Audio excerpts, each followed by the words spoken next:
UNICEF France et la Fondation Visio présentent la collection Calliope.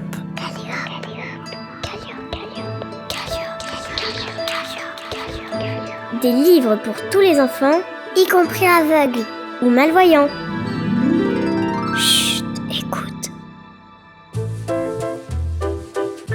Attends, je vais t'aider. Texte Charlotte Bellière. Illustration Orbi. Alice Jeunesse Édition. Attends, je vais t'aider. Viens ici, je vais te coiffer. Tiens, voilà ton pantalon. Ça, c'est ce que Lisette entend tous les matins. Lisette est une petite fille aux longs cheveux châtains, à la bouille ronde et portant de grandes lunettes rouges. Maman la réveille, l'habille, lui donne à manger,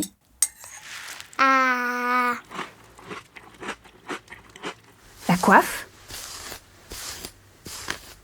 la débarbouille, lui brosse les dents, lui coupe les ongles, lui débouche le nez. La maman est une petite dame aux courts cheveux noirs avec de grandes lunettes vertes.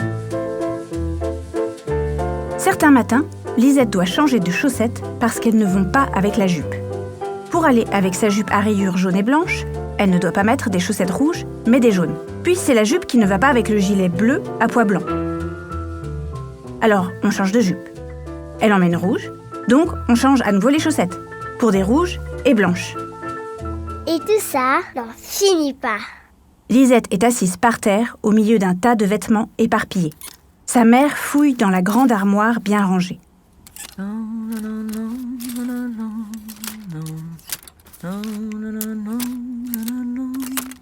Ça commence à l'aube et ça dure tellement longtemps que finalement Lisette n'est jamais prête. Elle met une robe jaune avec des chaussettes bleues et se change. Enfile une jupe verte avec un t-shirt rouge et se change. Elle essaie un pantalon avec un maillot de corps, se change encore. Enfile une robe avec des cœurs dessinés dessus, se change à nouveau. Et finit, épuisée, en jupe noire et pull blanc. Près d'elle, les vêtements entassés forment une immense pile plus grande que Lisette.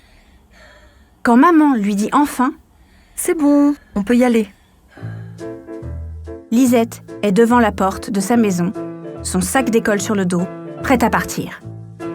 Elle fait la grimace en voyant la lune dans le ciel.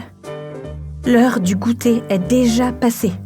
Maman prend tellement de temps pour la préparer que Lisette n'est encore jamais allée à l'école. Et ça commence à l'agacer. Lisette.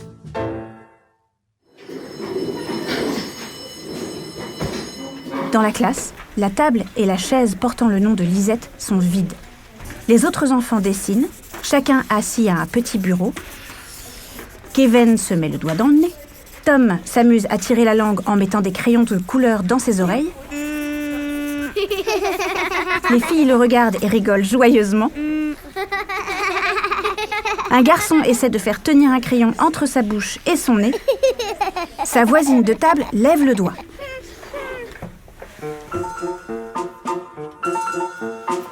Donc un matin, Lisette commence à déboutonner le haut de son pyjama. Attends, je vais t'aider. Non! Comment ça, non? Maman n'en revient pas. Jamais Lisette n'avait osé lui dire non. Lisette, les mains sur les hanches, regarde sa maman d'un air bien décidé. À partir d'aujourd'hui, je me prépare toute seule. Et je vais à l'école. Mais c'est impossible. Tu es trop petite pour choisir tes vêtements et t'habiller. Et puis comment pourras-tu atteindre le robinet pour te débarbouiller? Et tes lacets? Tu y penses? Tu ne sais pas nouer tes lacets? Je mettrai mes bottes. Et Lisette pousse sa maman dans la cuisine. Oh. Lisette est déterminée. Maman a juste le droit de lui préparer son petit déjeuner. Le reste, elle s'en occupe. Lisette va dans sa chambre et ouvre sa penderie.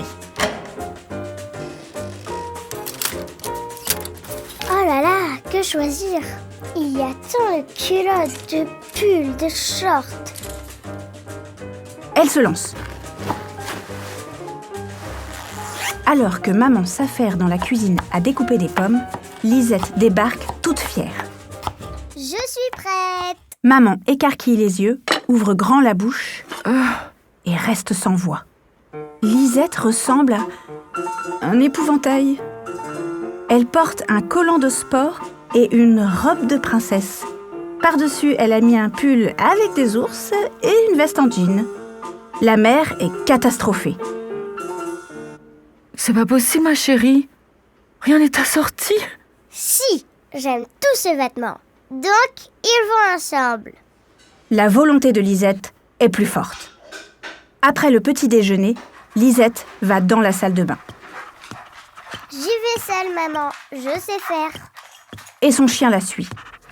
Mais quand elle se retrouve devant l'évier, elle n'arrive pas à atteindre le robinet parce qu'elle est trop petite. Alors elle a une idée.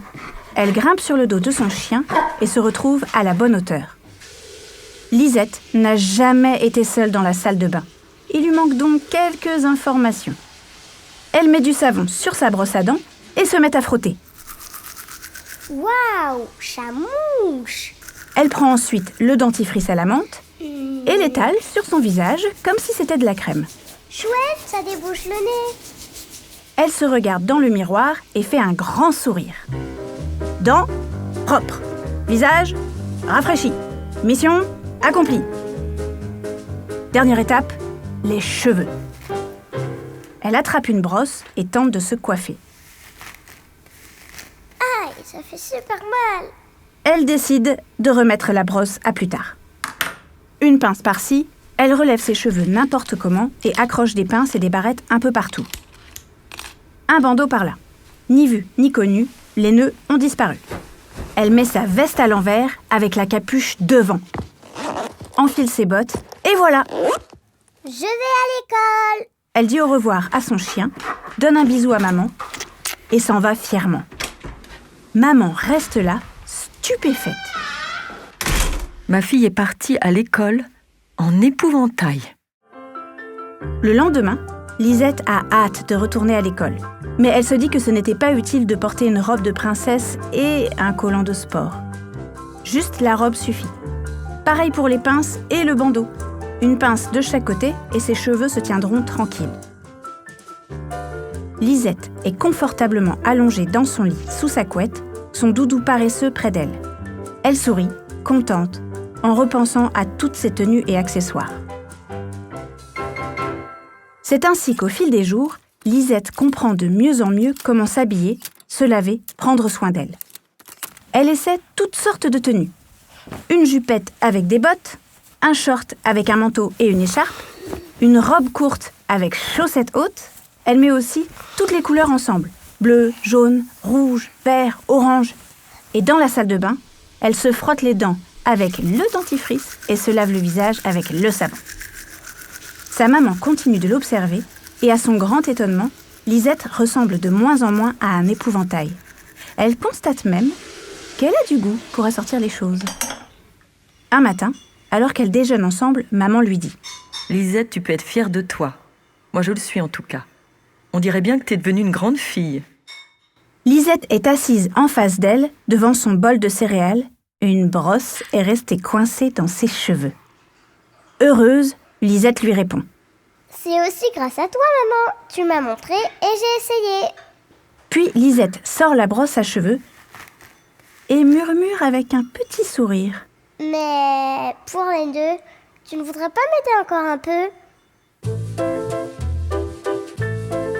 Une audiodescription écrite par Dune Cherville avec les voix de Mila Lahaye, Marie-Félix et Marie Desgranges.